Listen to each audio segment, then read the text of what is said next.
Before John Wesley became the founder of the Methodist Church, he was a teacher at Oxford University back in the 1700s. When he began his career, he was paid £30 per year. In those days, a lot of money. His living expenses were £28, so he gave £2 away.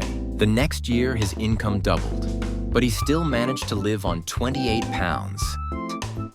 So he gave away £32. The third year, he earned £90, lived on £28, and gave away £62. The fourth year, he earned £120, lived on £28, and gave away £92. One year, his income was a little over £400. He lived on £30 and gave away nearly all of the £400.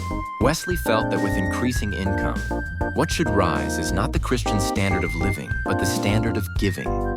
Increasing our standard of giving. What a great Christian man, and what a great lesson he taught us. It is the same lesson found in the parable for today. Let's take a look. The Pharisees are standing off to the side watching Jesus as was their custom. Jesus' disciples are listening intently as he tells his story. Probably on this occasion, there were more than just the 12. A large number of followers are gathered around. He tells them about a steward who handled the business affairs of a wealthy man. But the steward has squandered his master's money. He was reckless and wasteful.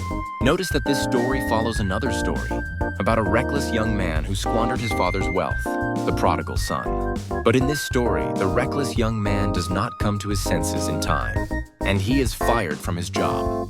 Then he does something so shrewd and so conniving. As he is cleaning out his desk and clearing out his things, he calls in his master's debtors, those who had outstanding accounts, and he cuts those debts in half.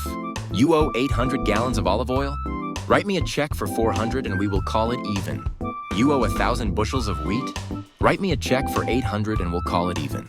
He forgives the debts that are not his to forgive, and he gains friends in the process. Strangely, as a result, his master commends him.